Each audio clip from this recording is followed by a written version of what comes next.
This video is for you if you are ready to get out of negative thinking. Do you find that you spend a lot of time kind of ruminating on what he did or what he didn't do, things from the past, right? Or maybe you're really tired of feeling revved up and believing that there's always a problem around the next corner. Or maybe you're always poised in that defensive stance, ready to defend yourself from an oncoming attack because he's going to say something or do something or throw some joke at you that's really mean, those sorts of things, right? Or maybe you're really well acquainted with that feeling of anxiety. You kind of always live at that little bit of a jitter because you're always spinning in fear of what might be coming, what might happen to the kids, if you're going to be able to pay that bill, if you're going to have a job, if he's going to lose a job, if he'll get a job. All of those things sometimes that we fall into where we're thinking worst case scenarios. I get it. I've lived there a lot myself as well. And so just know that you're not alone. All right. That's number one. Know that you're not alone, because here's the thing. Brains, the way our brain works is that it actually wants to protect us. And so anytime a thought comes in, or maybe that envelope shows up with the red line outside and you know this is a disconnect notice and you're thinking, oh no, your brain's going to go back naturally to protecting yourself and thinking worst case of, oh, he didn't pay it. He was supposed to pay it. We don't have enough money.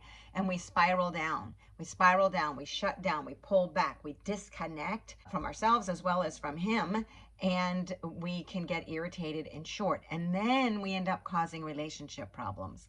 Totally unconscious. This is an unintentional way of living. It's just an automatic response because our brain wants to protect us. Brains don't like to change. So they do like to find evidence of what has always been, like that life is scary. Life is scary. It's uncertain. Protect yourself, girl. Just know that your brain is going to be looking for evidence of the story that you tell. And most of us have been telling the same old story for a lot of years. So what we want to do is to learn how to update our brain so that when a perceived attack comes in, it doesn't have to set off alarms that we go to self-protection, but instead we can change the thought that we have about it because we have rewired our brain to be able to think a better thought. Sometimes the thoughts that we're thinking are because we've gone back. It's triggered something from our past of when we were a little person. Maybe we were a little girl and we felt scared because dad was yelling and screaming at mom. And so then the minute that husband gets angry and raises his voice, we're back there being a little girl and we're triggered, we're scared.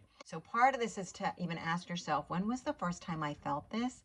And is it still valid? And to be able to talk to yourself and to heal that part of you and to give yourself what you needed then probably was love and acceptance and safety, to realize you're not 5 anymore. You're a grown woman.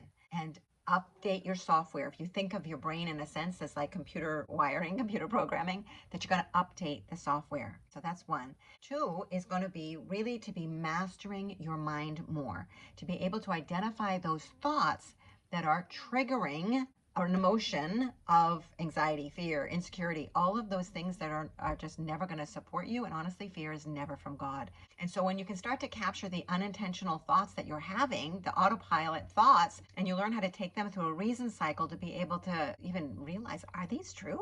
Are these thoughts serving me? It's not a true thought. It doesn't apply. Even if there's a feeling that it brings up, you can process that feeling, which means to feel the feeling and get yourself to learn how to, as you master your thinking, choose an intentional thought that will create the result you want, because your thoughts are always going to create the result that you are experiencing. And the third power step is to invite Jesus in. Jesus is the divine physician. He can heal the parts of you from the past, the little person parts of you that are still scared. He can heal those. And he can also help you to have the courage and the strength and the perseverance, right? The fortitude to rewire your brain, to do the work. It is very humbling. If you're struggling in marriage, just know that it doesn't mean that you married the wrong guy. And I'm going to do another video on that. Stay tuned. But that marriage is an opportunity. It is a road to sainthood. I also have a video on that. I'll post that down below in the comments. But marriage is very much that road to sainthood. And so if you look at this as though whatever's happening is happening for you, it's an opportunity to grow. It's an opportunity to step into maturity. That's a good thing. And so you can get out of those negative thinkings by taking control of your mind and by inviting Jesus in and by updating that part of your brain that wants to protect you from when you were a little girl. All of these things are possible. And it is work that I do with clients, right? So come and join the Happy Wife community, connect. I'd love to read down below. What is it that causes you to feel fear or insecurity? What new thought do you want to start thinking that will have you step more into confidence? I'm standing for you. I'm Coach Carol. We'll talk soon.